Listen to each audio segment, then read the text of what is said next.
Here we are on the 4th day of Sesshin, concluding the Upaya fall practice period of 2022. It's Yom Kippur. May you all be written for the good. And I'm in California. And Norman is here too.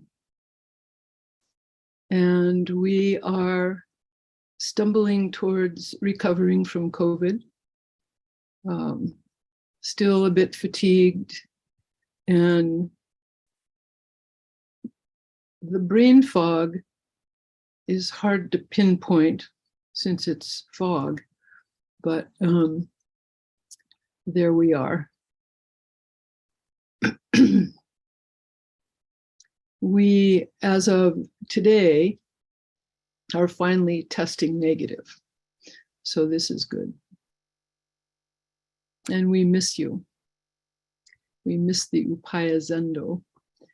But it's such a blessing to be with those of you who are not at Upaya.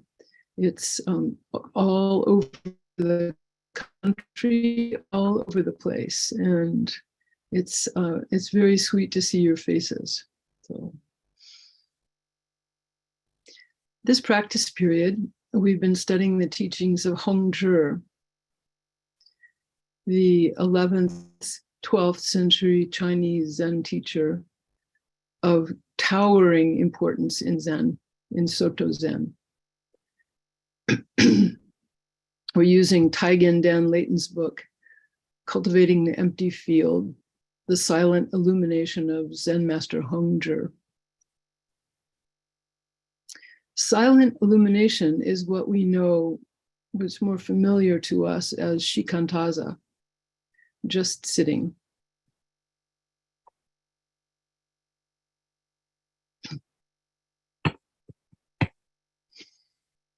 In Suzuki Roshi's words, shikantaza, our zazen, is just to be ourselves. When we do not expect anything, we can be ourselves. That is our way, to live fully in each moment of time. This practice continues forever. I'll read his words again. So simple and so beautiful. Shikantaza, our zazen, is just to be ourselves. That is our way. To live fully in each moment of time. This practice continues forever. Shikantaza is the practice of utmost sincerity. Nothing to be gained, nothing to get rid of. It's like the sincerity of love. When you love someone, another person, a child, you aren't trying to get something from them, not trying to change them, not trying to improve yourself through them. In fact, you may get something, you may change them, you may improve yourself. But these things occur on their own, not by directing our effort toward gain and improvement. In fact, as we all know, trying to get something from someone we love, using people in that way, usually spells doom for the relationship. Because we don't want love to be a commodity. The same principle applies to our sitting practice.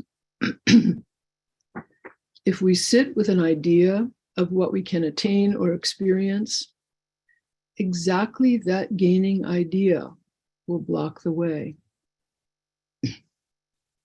Because really, we don't want to commodify our practice, our very life. Shikantaza is the practice of utmost sincerity, showing up moment after moment without judgment, without evaluation, regardless of what each moment brings. This requires our utmost sincerity.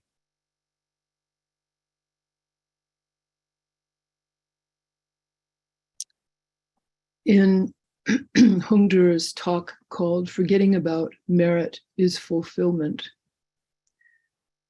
he says, separate yourself from disturbance and face whatever appears before you. Not one iota seeps through from the outside. The two forms, yin and yang, have the same root, and the 10,000 images have one substance. Following change and going along with transformation, the whole is not clouded over by previous conditions. Then you reach the foundation of the great freedom. Wind blows and moon shines, and beings do not obstruct each other. Afterwards, settle back within and take responsibility. Wisdom returns and the principle is consummated. When you forget about merit, your position is fulfilled. Do not fall for occupying honorable stations, but enter the current of the world and join with the delusion. Enter the current of the world and join with the delusion.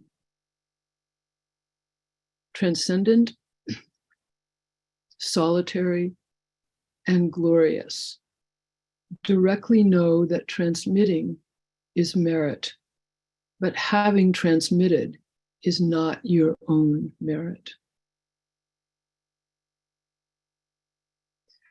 Hongzhi, in his writings, says over and over again that we already live in enlightenment,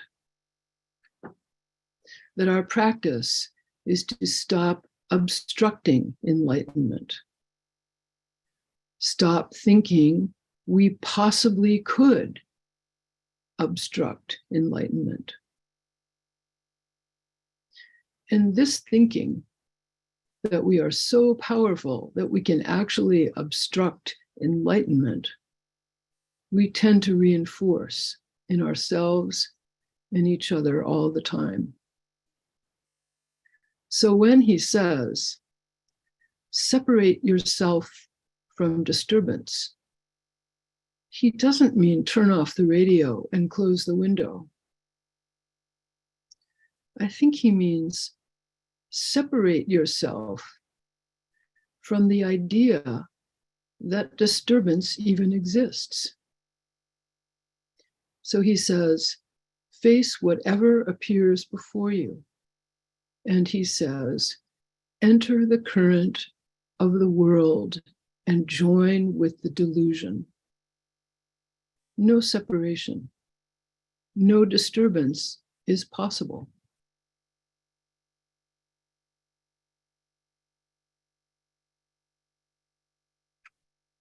Hongzhi says, we all have a clear, wondrously bright field from the beginning. Many lifetimes of misunderstanding come only from distrust, hindrance, and screens of confusion that we create in a scenario of isolation.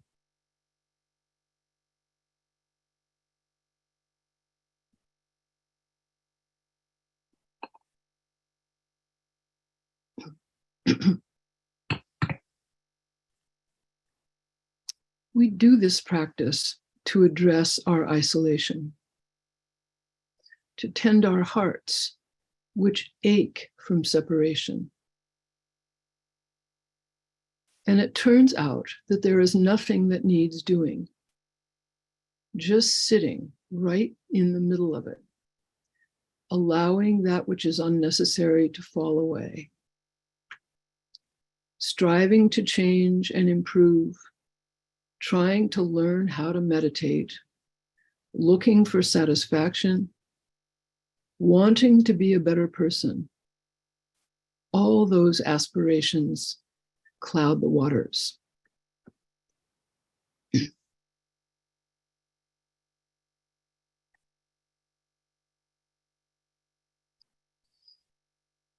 And that which clouds the waters, that is, our old habits of mind, are difficult to spot, sometimes hiding in plain sight, sometimes hiding in language. So let's take a look. Maybe we can get a hint at how we so easily veer off, get confused and distracted. As Hongzhi said, we all have the clear, wondrously bright field from the beginning. Many lifetimes of misunderstanding come only from distrust, hindrance, and screens of confusion that we create in a scenario of isolation.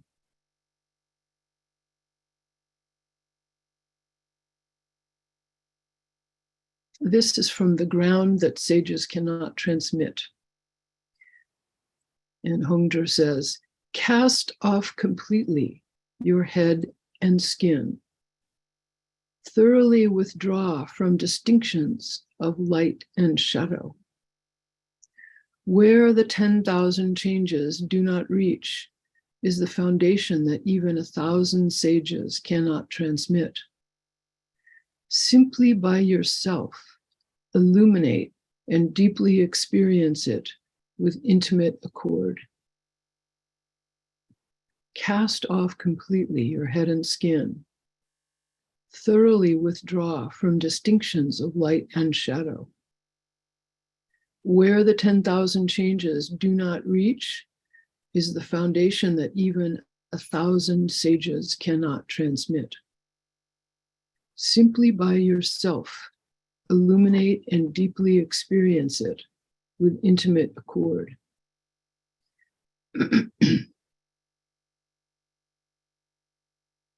So this cast off completely your head and skin.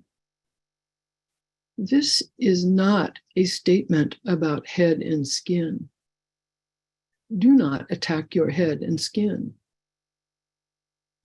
This is about casting off, letting go, trusting trust as you fall through empty space. This could mean trusting your friend to pick up your child at daycare when you're busy at work. Trusting the plumber to fix the leaky sink. Trusting your intuition to call your mother. Trusting the pasta recipe from the New York Times. All day long, we trust. We trust the ground. We trust the air. So notice trust and trust trust.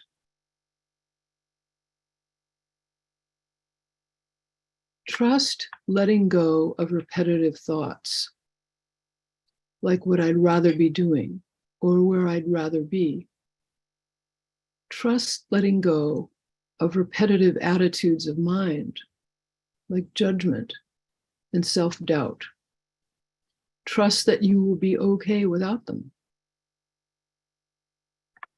And allow them to fall away, like falling leaves in autumn.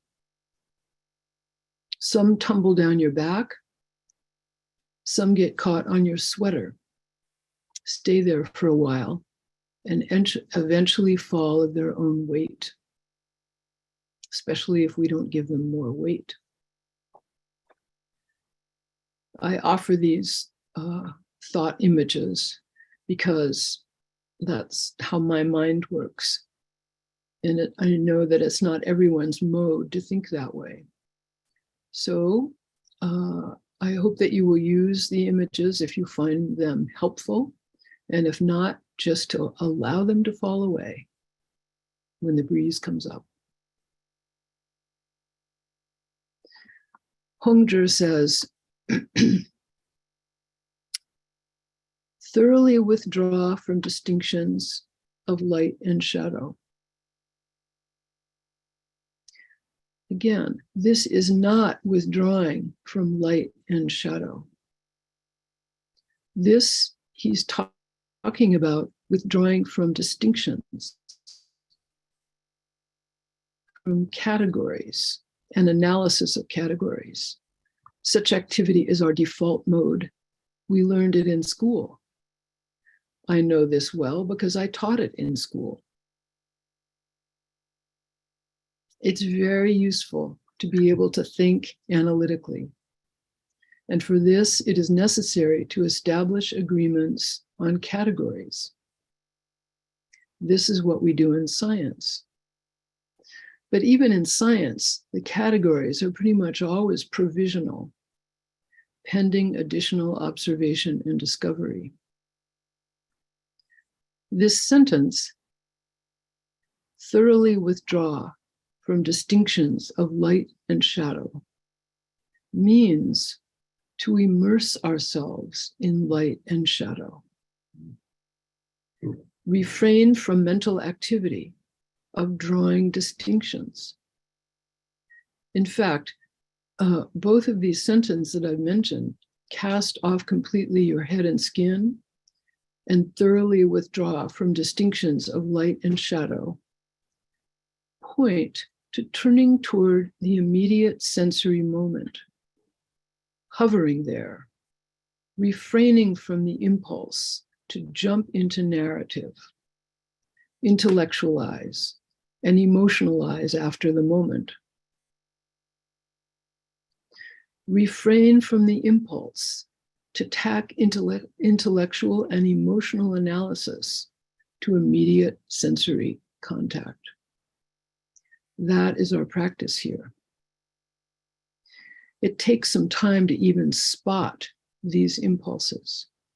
We must stay very close each moment, very close.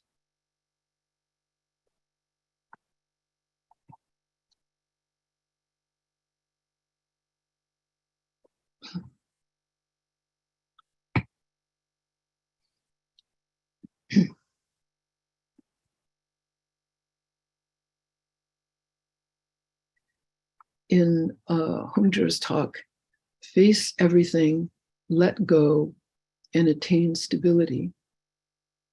He says, you accord and respond without laboring and accomplish without hindrance. You accord and respond without laboring and accomplish without hindrance. Everywhere turn around freely, not following conditions, not falling into classifications. Face everything, let go, and attain stability. Stay with that, just as that. Stay with this, just as this. Stay with that, just as that.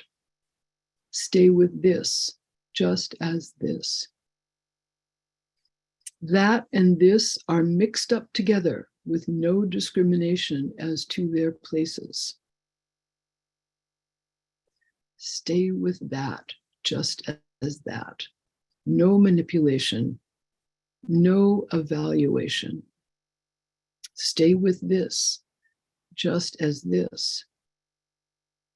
This is the practice of utmost sincerity, of equanimity.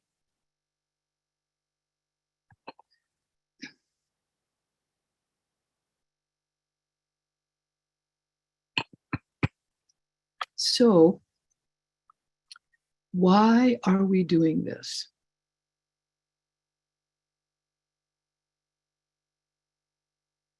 I want to share something with you that I've noticed in several of Hongzhi's talks. Here's one portion from the practice of true reality.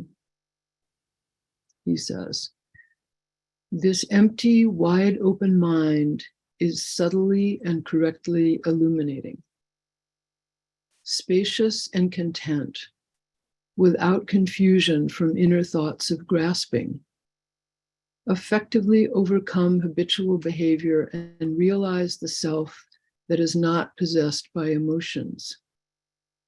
You must be broad-minded, whole without relying on others. Such upright, independent spirit can begin not to pursue degrading situations. Here you can rest and become clean, pure, and lucid. Bright and penetrating, you can immediately return, accord, and respond to deal with events, clearly manifesting responsive interaction. I really love this passage. I'm going to read it again. This empty, wide open mind is subtly and correctly illuminating, spacious and content without confusion from inner thoughts of grasping, effectively overcome habitual behavior and realize the self that is not possessed by emotions. You must be broad-minded, whole without relying on others.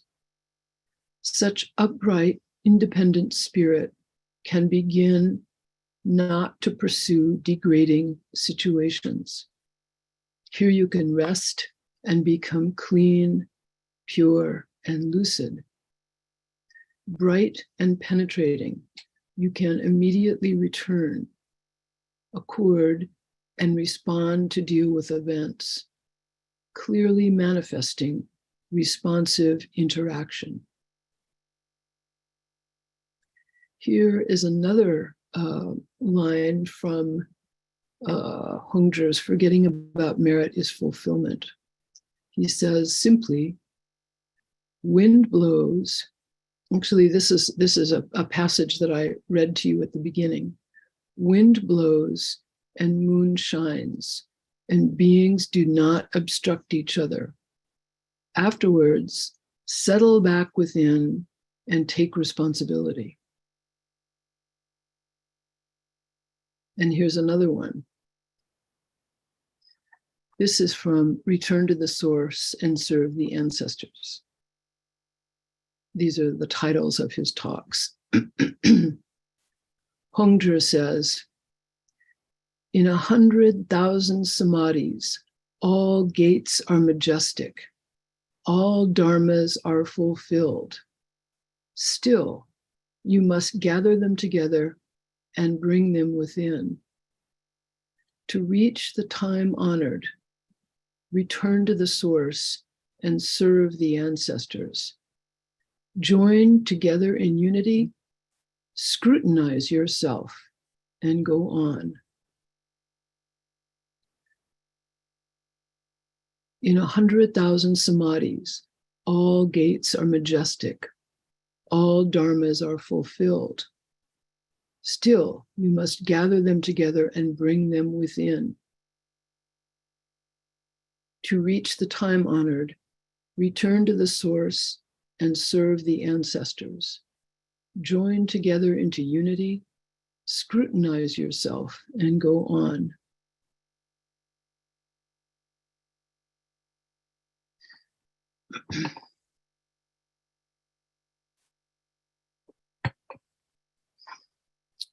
What I am hearing in these passages are beautiful statements of realization, followed by admonitions to not pursue degrading situations, to take responsibility, to scrutinize ourselves. That is, realization is the source of our precepts practice and the true deep source of service as the perfect expression of awakening, enlightenment. Service and precepts practice is our true expression in human life.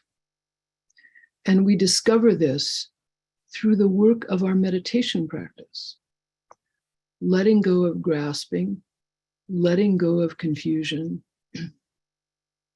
letting go of habitual behaviors, of emotions that take possession of us.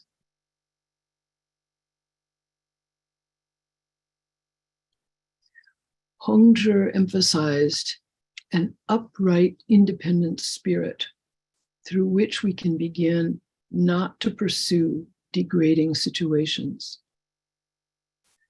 Not pursuing degrading situations. That's a pretty big and interesting statement. What comes to my mind is our widespread habit of finding fault, of delving deep in search of our faults, and finding huge underground deposits of faults connected to each other, connected to other deposits. Getting to the bottom of those fault deposits without blaming others is unlikely. Finding fault with myself isn't so different from finding fault with others. And yet, Hongzhi says, scrutinize yourself and go on. So, how can we scrutinize ourselves honestly, transparently, repeatedly, without degrading ourselves? I think Hongzhi's whole context for speaking about how we live in realization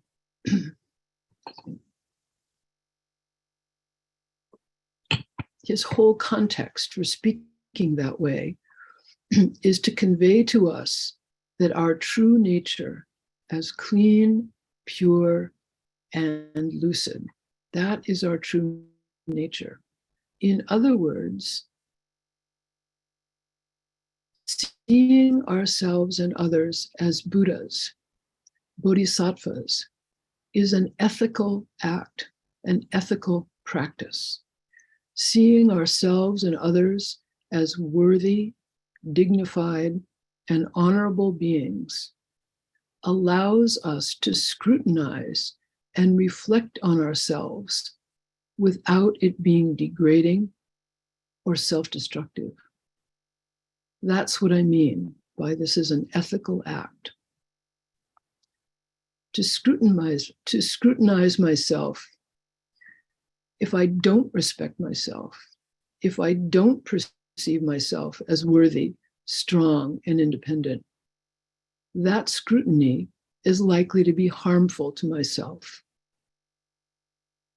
An expression of self-hatred, disrespect, lack of self-worth.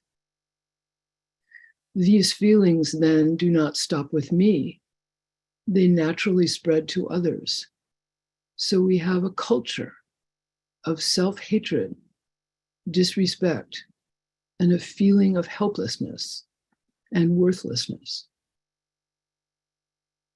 I'm reminded of the book by Resmaa Menakem, My Grandmother's Hands. I mentioned this book that I've read it now at the beginning of the practice period, I think at a seminar. In this book, he says, unhealed trauma acts like a rock thrown into a pond. It causes ripples that move outward, affecting many other bodies over time. After months or years, unhealed trauma can appear to become part of someone's personality. Over even longer periods of time, as it is passed on and gets compounded through other bodies in a household, it can become a family norm. And if it gets transmitted and compounded through multiple families and generations, it can start to look like culture.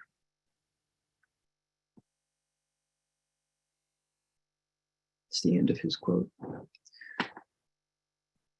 Seeing ourselves and others as Buddha is an ethical imperative. To not foster this precious Buddha land is to allow and participate in the human legacy of suffering and continuing harm. So, to foster our Buddha land, we need self-respect. We need to feel worthy, dignified, independent, and honorable. And this self-respect comes from the realization that I am worthy just as I am. I am loved just as I am, just by virtue of being alive. Being alive is an expression of love. Already accomplished. Nothing more is needed. Nothing needs proving.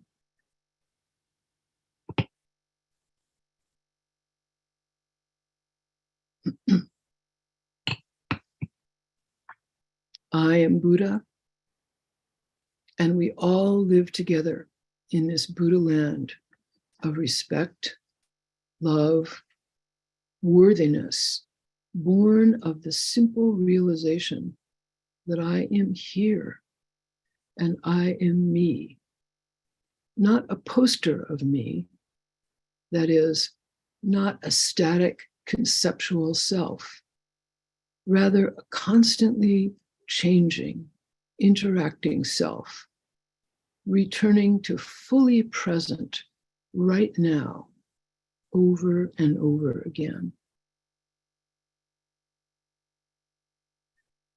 The Buddhist precepts are our Buddha craft, how we treat each other and ourselves, how we speak to each other and ourselves, how we live together, share space and resources, how we serve each other as ourselves and ourselves as each other, how we cherish each life, each moment of life, and care for and protect our home, our practice, ourselves and each other as ourselves.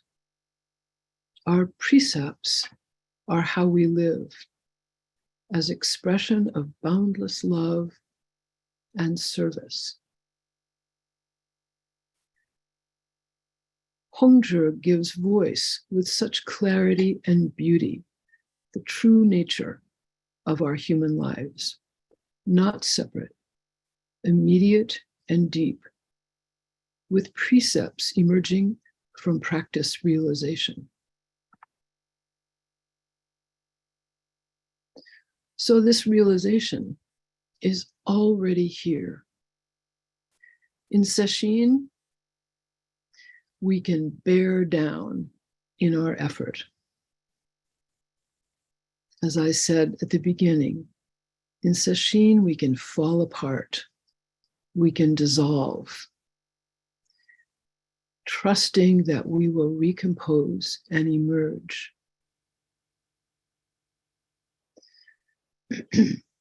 Bearing down in our effort means when a thought of self-doubt, of ridicule, of distraction arises, turn gently away, give it space, allow it to fall away.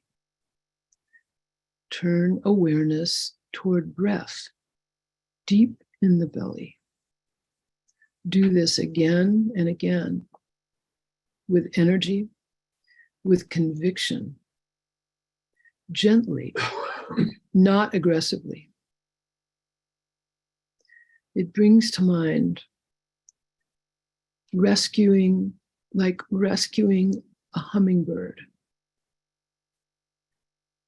Gently, with all your attention.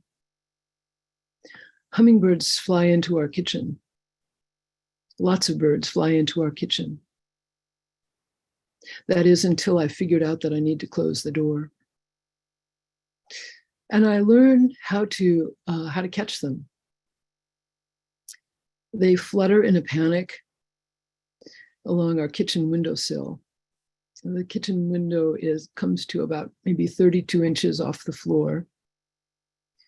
And what I do is I can walk slowly toward the hummingbird and hold my hands a couple feet above the hummingbird and very slowly and quietly lower my hands gently, covering the bird until I can carefully scoop it up.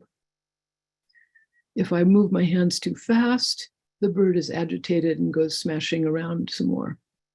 So if I do it very slowly and quietly, it seems to calm down and I can pick it up. Then I hold it quietly while it calms down. And then I go outside and keep holding it until it begins to move just a little bit when I open my hands and just wait. And off it goes. Our practice takes all the gentleness, tenderness, and love, all the strength, grit, and forbearance we can muster each moment, our only moment.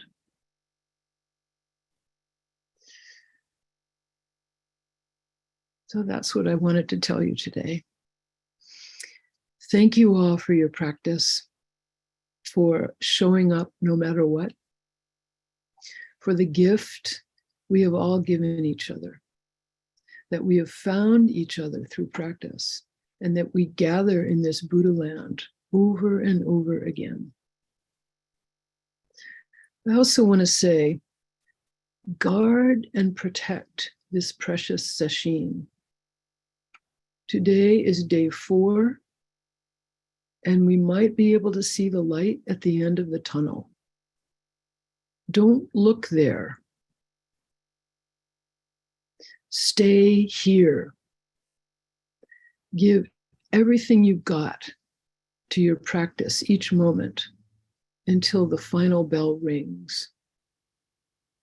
Our whole world needs our utmost sincerity, our love and commitment to this moment of human life on earth. So bring this intent to these last moments of Sesshin. And please take care of yourself, my dears. I love you.